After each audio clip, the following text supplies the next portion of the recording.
Hi guys, it's Troy at the Full Setup here, back with another video, and as many of my subscribers know, I have just taken a little break for a couple of weeks. I went away into the wilderness, did a bit of glamping. It was quite nice to get my eyes away from the screen, and it's been a very busy year, but now I'm back to do lots of videos, so I will apologise that this September competition video is going to be a little bit late this month, but that video should be with you next week, and I'm going to be giving away one of 3 processors, so if you want to see that video, if you haven't subscribed already, make sure you do.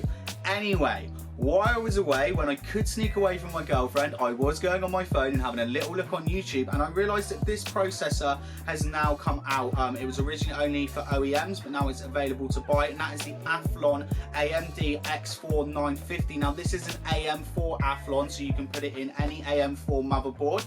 It's a quad-core processor with a base of 3.5 GHz, a max turbo of 3.8, and it comes with 2 MB cache. But I know what you must be thinking here. This is what you must be thinking.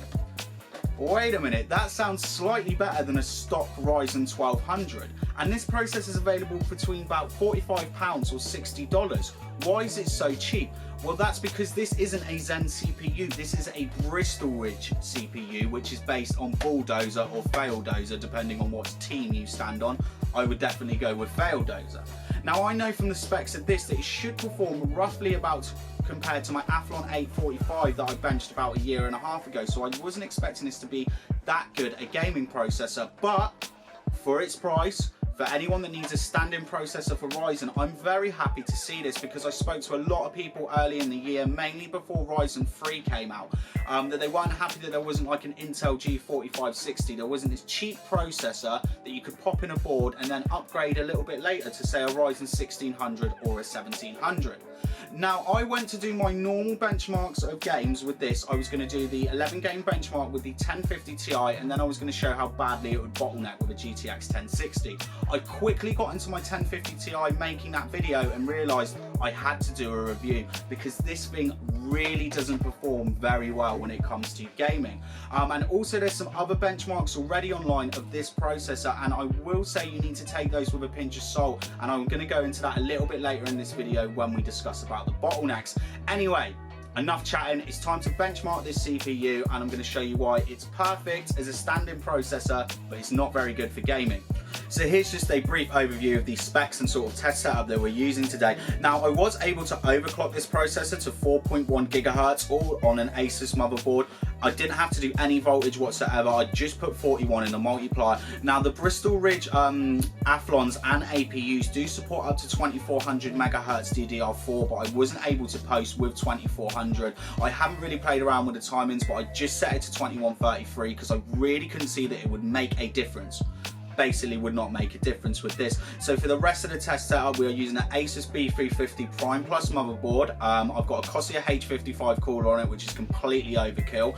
We've got 16 gigabytes of Corsair Vengeance LED RAM. This is 3200 megahertz RAM, but it's clocked down to 2133. And when using a GTX 1050 Ti WindForce, I do normally overclock this 1050 Ti, but when you see when we get to the bottlenecks part of this video later, you will realize that there's really no reason for me to overclock this graphics card at all.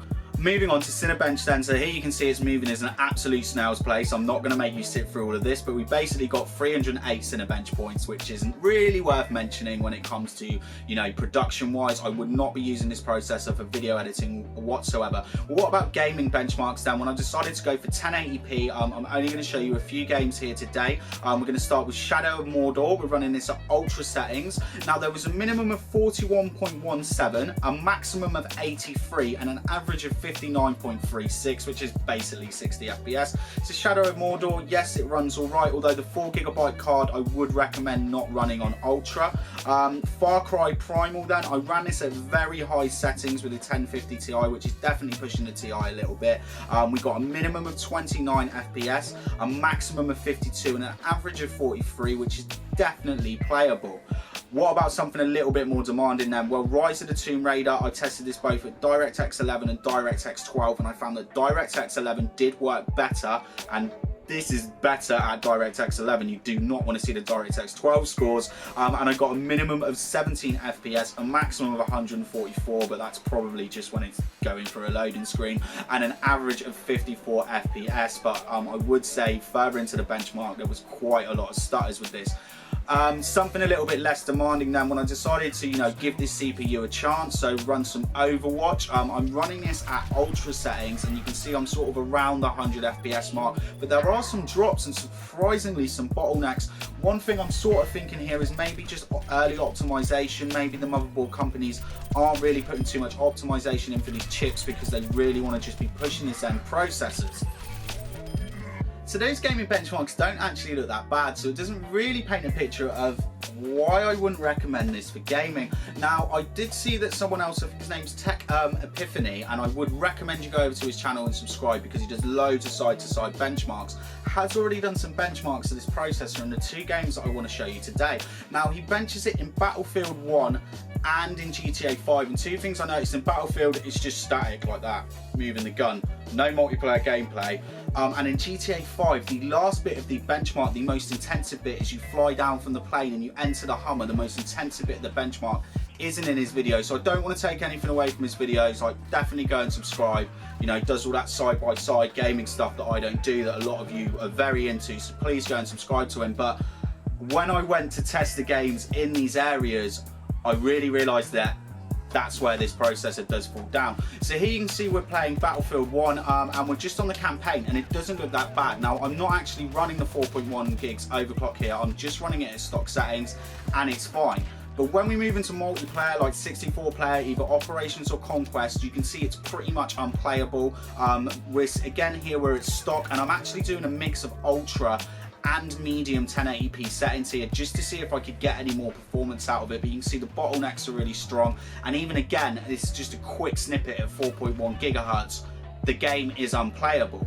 And the same can be said for GTA 5 here. Here you can see again we're running at stock and we're in a very similar area to where you would be in the Hummer, pretty much the same area, and it's not very playable. This is at ultra settings. Again, I try to lower the settings, but if the CPU is being maxed out, it generally doesn't matter if you lower the gaming settings. And again here at 4.1 gigahertz, it's still pretty unplayable in intensive areas. So of course, it's a £45 CPU. It's not going to game that well.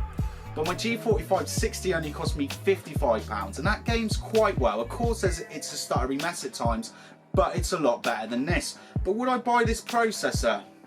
That's what I'm thinking. It's awkward, isn't it? With the price of RAM going up, with the extraordinary price of GPUs at the moment, even SSDs, anything with flash memory is going up, adding to an extra cost on your build. And I know a lot of people don't want to cut corners there, but we'll be happy to just pop a processor in, use it as a computer, maybe just play Overwatch for a couple of months and pop in, you know, a 1500X, a 1600, or even an 1800, you know, X, any Ryzen processor. So for that person, then yes, I would buy this. But for anyone that wants to game with this processor, it is nothing more than an overpriced paperweight, and I couldn't recommend it. Anyway, if you like that video, tell me why. If you don't like it, tell me why. Also, I'm using a new camera, which I'm not quite used to yet, so any comments on that, if you do like the new picture quality, is it better than me using my phone, please let me know. And I'm going to be back with another competition next week, and I may well upload some gaming footage on this, but I don't think there's any point. So thanks for watching, goodbye.